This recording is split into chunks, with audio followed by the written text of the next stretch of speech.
of his presentation is the effects of implicit associations and explicit attitudes towards exercise on affective responses to exercise.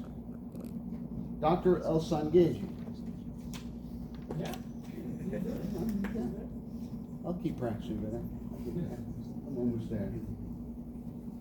I think you get that plateau. Oh, yeah. That's nice. I need a new set of lessons. I need more lessons. Yeah. Make the next jump. Now you could learn some Arabic words. Yeah. Yeah. That's right.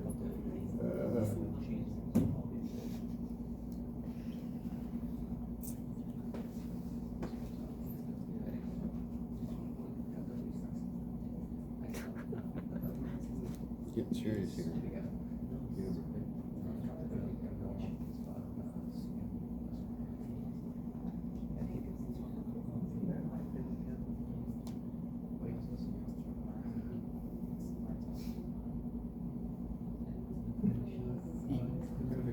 And affective response during exercise. It's widely known that physical inactive is considered as a pandemic and one of the biggest problems of 21st century. And when we look to the self-reported measurements, we know that around the world, 1 in 5 people do not meet the minimum physical level of physical activity. However, when we look to the objective measurements, this scenario becomes worse, and we have just 5% of adults that meet this recommendation. A consequence of high level of physical inactive is the reduction and the impact in the physical fitness. Here we can see that a reduction in the cardiorespiratory fitness of minus 2.4 ml per kilogram per minute in child and minus 2.2 in adults per decade, which signalizes something very interesting. When we look to this is a maximum effort test of a man considered healthy, otherwise sedentary, and the VO2 max of this guy is 17, which is extremely low. Considering the ventilatory pressure, it's the upper limit of the moderate intensity, and that this happens around 60% of VO2 max. For this guy, stay below the ventilatory threshold, you need to exercise between 1 to 2.85 MET to stay below the ventilatory threshold. Just to put in perspective, these activities are below the ventilatory threshold, which we can say like moving about indoors, slow walking without external load, mild stretching, fishing from stand position, watering flowers, washing dishes, or playing music. On the other side, we have activities above the ventilatory threshold, which can say like slow walking, carrying 10 kilograms, fishing from standing position, cleaning windows, washing the car, painting walls, or picking fruit from the trees. As you can see, it's not an easy task to prescribe exercise in this kind of circumstance. Even when professionals offer a more personalized physical exercise program, dropouts are still high. In gyms or in the CrossFit boxes, after 3 months, approximately 50% of participants leave the exercise program. And to deal with this problem, several theories focusing on behavior change has been used, where most are based on the notion that humans make decisions on a rational way. despite the advance, we have evidence pointing a gap between intention and behavior, challenging the current theories based on the rational process. And recently, it has been recognized that theories of social cognition alone are insufficient to as account of human action, which boosting the interest in dual model theories. Here we can see the popularity of behavior, the theories of behavior change in research related to physical activity and exercise, and the focus on research using these cognitive theories is evident, ignoring the growing findings and the growing informations and knowledge that pointed a perspective that human behavior and decision making are extremely influenced by the emotion and influenced by emotion processing. The result of this is that we still have few studies using the dual processing theories. Recently, Dr. Ralph Rand and Dr. Paddy Ekakakis proposed a theory that called it affective reflective theory of physical inactivity and exercise. And this theory proposed that behavior change occurs at the exact moment that stimulus occur. And the decision making is influenced by two processes, which the type 1 process is derived from automatic associations, which produce automatic affective valuations, resulting in action impulses. The type 2 process refers to the processing reflective evaluation that leading to action planning. It's important to mention that the type 2 process is also susceptible to self-control. Here is an example of how the theory could be applied. And imagine that Ricardo, this is Ricardo, is on the couch, and Leonie, his wife, invited him to go to run.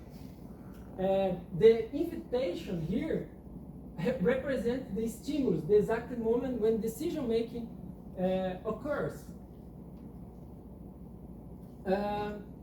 Then the present state of Ricardo is leaving the couch, and we can assume that he wants to engage in exercise. The present state is physical inactivity, and he wants to exercise. If he wants to exercise, Ricardo, we can say that Ricardo intends to engage in exercise. He believes that he can implement his intention, and he considers the exercise as important. All these thoughts and reflections are considered in the art, this theory, as a driving forces. Driving forces help or influence the participant to move from the present state, which is physical inactivity, to desired state to engaging in physical exercise. However, according to art, driving forces are not the only element responsible for changing behavior. We also have what they call it as restraining forces. These restraining forces, it's the other part of the behavior change process. And it is formed by affective responses, which is pleasure or displeasure, associated with the behavior.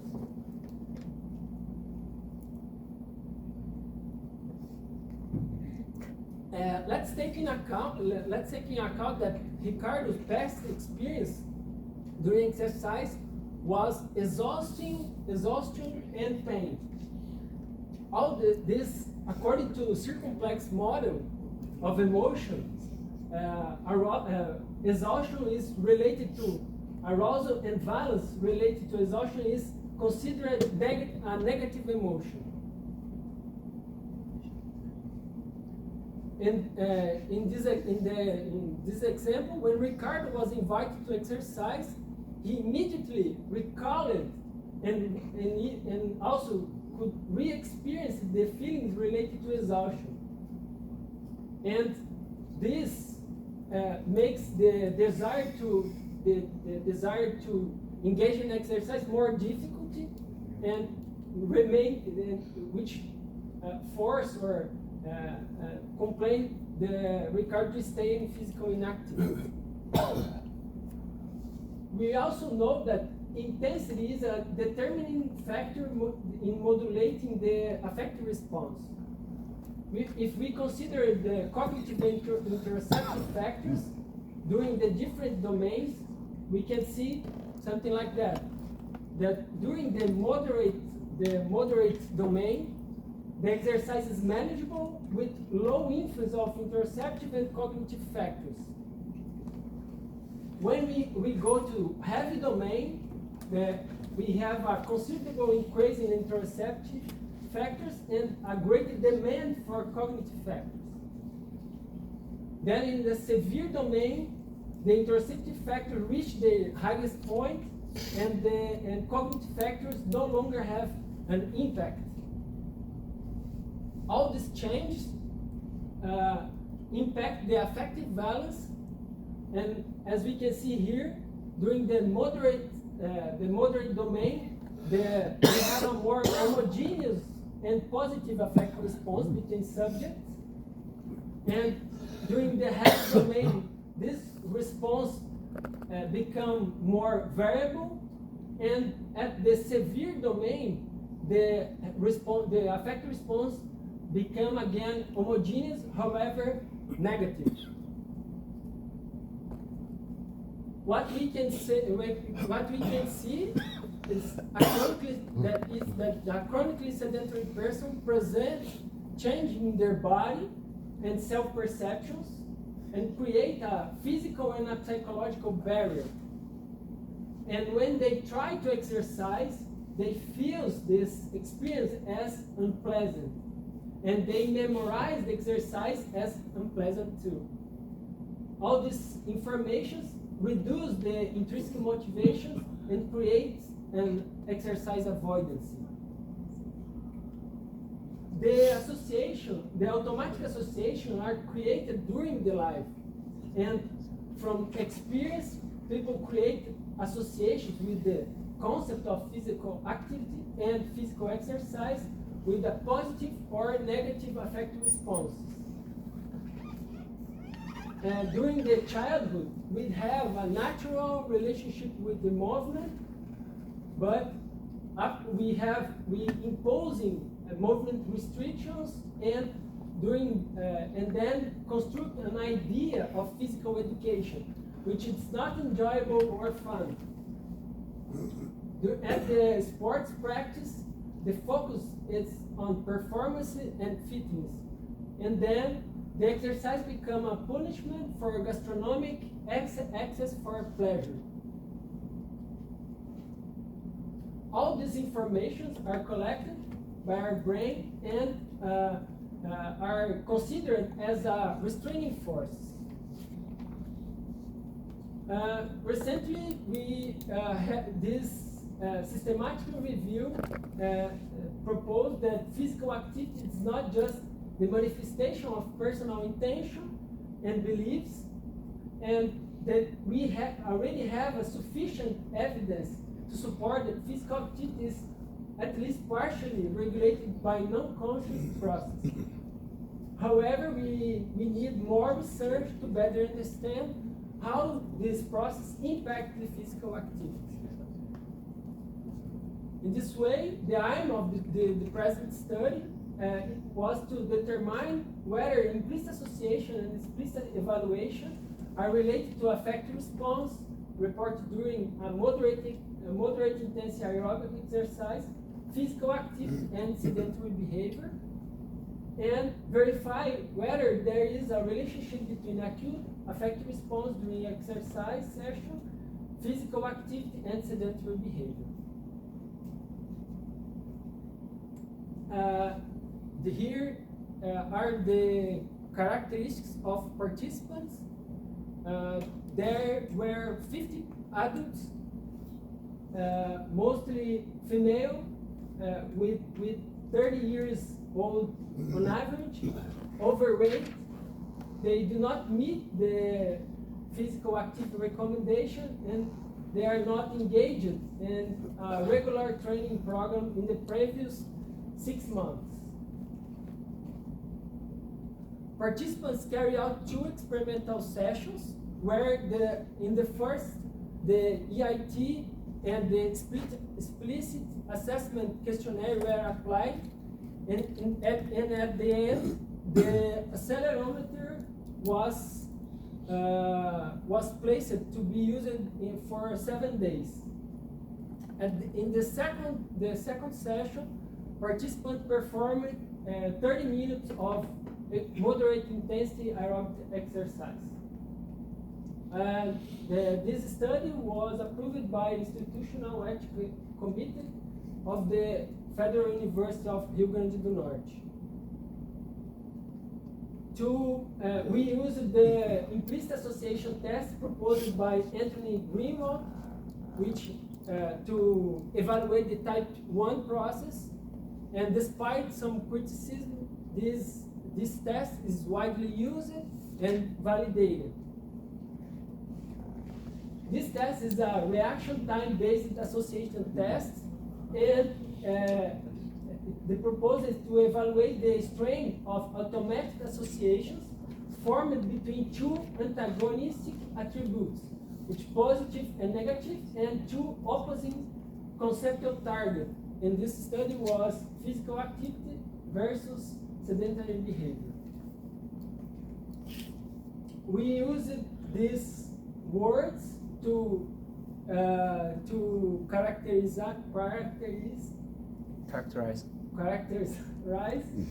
attributes and behavior, and as positive and negative attributes, and physical activity and sedentary behavior. The EIT have 7 blocks, and which 3 focused on learning the concept and attributes. 2 blocks focused on training by simulating the task, and 2 blocks are considered the critical blocks. We calculated based on these blocks the DW score, which is the difference between the average latency of the 2 critical blocks divided by the pooled standard deviation of all latencies. The congruent block associates the physical activity with a positive attribute, and we have an incongruent critical block which associates the physical activity with a negative attribute. To measure explicit evaluations, we used the questionnaire proposed by Muscalink, and which was translated to Portuguese, and we used this questionnaire to evaluate the type 2 process. And this questionnaire includes the perceived pros and cons, self-efficacy, social norms, social modeling, and intention to engage in physical activity. This is just one example of how the questions was presented to the participant. To evaluate the different intensity domains of physical activity and sedentary behavior, we used the accelerometer active graph GT3X, and to consider valid the data collected by accelerometer, participants need to use at least for 3 days the accelerometer, which had to be 2 days per week, and with 1 day on the weekends. In the second experimental session, participants performed 30 minutes of exercise at moderate intensity. The intensity was estimated by maximal heart rate. And during this session, we measured every 5 minutes the perceived exertion and affective response. This is some results that during all participants expand the exercise session at the 70% of maximal heart rate, and 96% of participants had a pleasure experience during this session. This is the main results, and I will present a result summary and some discussion right now. The implicit association were associated with the affective response obtained during physical exercise with small effect size. The implicit association also were associated with moderate vigorous physical activity, also with small effect size. We found no relationship between affective response and moderate vigorous physical activity, and no relationship between implicit association and sedentary behavior, and also no relationship between explicit evaluation and moderate vigorous physical activity.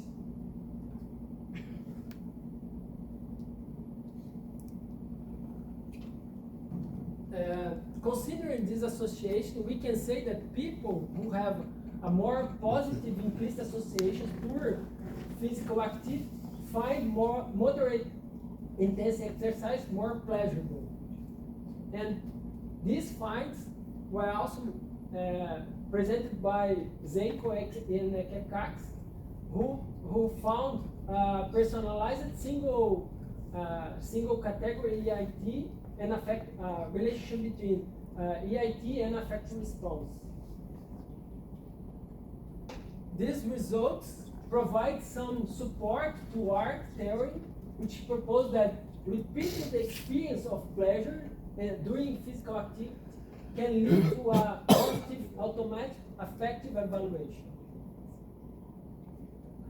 And if we change the experience during exercise, we can create a more pleasant memory, which can improve the intrinsic motivation and increase the tendency to engage in physical exercise, which can create a virtual circle.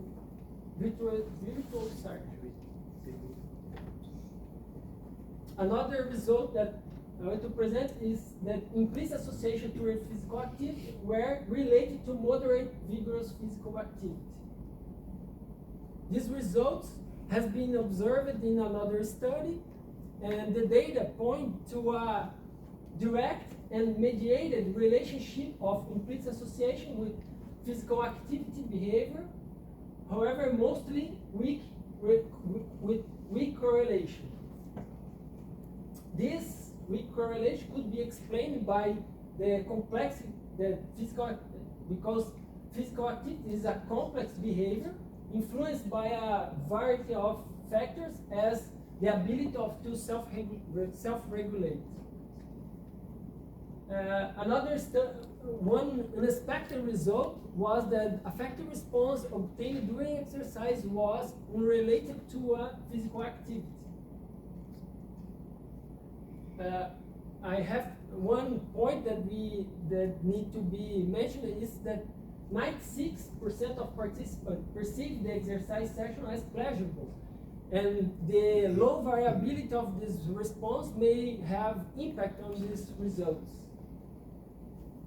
Williams' study also observed no significant cross-sectional association between affective response and physical activity, and they found just longitudinally associations, and presented that just 1 point difference could impact and more 38 minutes after 6 months and 41 minutes after 12 months. However, in this study, they observed an association between affective response and moderate vigorous physical activity, and something that we can explain these variables and the findings observed is that this study also was used the self-reported measure to determine the physical activity, and this could explain this could be an explanation for this variability. We also found no association between implicit association and sedentary behavior. And in Cheval's study, they proposed that sedentary behavior and spontaneous action that requires low cognitive resource are more related to impulsive process compared to the planned physical activity. However, I need to mention that they use it in these finds, they used the mannequin test, which used stimulus with schematic images, and this difference between the tests used, the result obtained in the one method cannot be explained, expect to occur in another method, and this difference could have some impact in the results. Here, and then the explicit evaluation was not associated with moderate vigorous physical activity. And regarding the lack of association between explicit association and behavior, it may be linked to the findings that proposed a gap between intention and behavior, and which has been found in another studies. And even if the person have a positive intention to practice physical activities, in the future they may struggle to do so in the short term. I have to mention some limitations and strengths about this results. One is the training session was predicted based on heart rate rather than individuals transition threshold. We used a cross-sectional design. However, the physical exercise session held in the non-laboratory environment that increased the external validity, and we used the accelerometer to measure the physical activity. In conclusion, people who have more positive implicit association to physical activity find moderate intense physical activity more pleasurable and engage in more moderate and vigorous physical activity. Then, implicit association should also be considered in strategy to promote physical activities. This is the research team. You can know at least this guy, and this is the students involved in this study, and thank you for your attention.